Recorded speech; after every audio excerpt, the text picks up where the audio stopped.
இந்த உலகத்துல உயரமான அருவி எதுன்னு உங்களுக்கு தெரியுமா? அதை பத்தி தான் நம்ம இன்னைக்கு பார்க்க போறோம். இந்த உயரமான அருவியோட பேரு ஏஞ்சல் அருவி. இது வெனிசுலா நாட்டுல இருக்கு. இதோடைய மொத்த உயரம் 979 மீட்டர். அவ்வளவு ஈஸியால இந்த அருவியை போய் பாத்துட முடியாதுங்க. எட்டி பார்த்தா அருவி தெரியும்னாலாம் நம்ம கண்ணுக்கு தெரியாது. நடுவு காட்டுக்குள்ள இருக்கு. இந்த அருவியை பார்க்க போகணும்னா ஒண்ணு படகுல போகணும், உள்ளூர் ஆளுங்க வழிகாட்டுதலோட போகணும். அப்படியும் இல்லைன்னா பறந்துதான் போகணும். நம்ம நினைச்ச மாதிரி அதை போய் நேர்ல பாத்துட்டு வர முடியாது. அந்த அளவுக்கு காடான பகுதியில அந்த அருவி இருக்கு. நீங்க எல்லாம் கேட்கலாம், நம்ம எல்லாம் நினைச்சா அந்த அருவியை பார்க்க முடியாதான்னு. பாக்குறது கஷ்டம், ஆனா பார்க்க முடியும். 1937ல ஒரு ஆள் அருவியை பார்க்கலான்னு விமானத்துல போனாரு. ஆனா அவர் அந்த இடத்துல தரையிறங்க முடியல.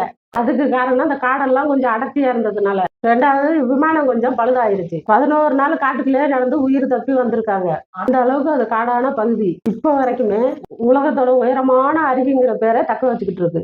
அந்த அருவி தான் நம்ம ஏஞ்சல் அருவி. இது தென் அமெரிக்காவில இருக்கு. இந்த வீடியோ பிடிச்சிருந்துச்சுன்னா லைக் பண்ணுங்க.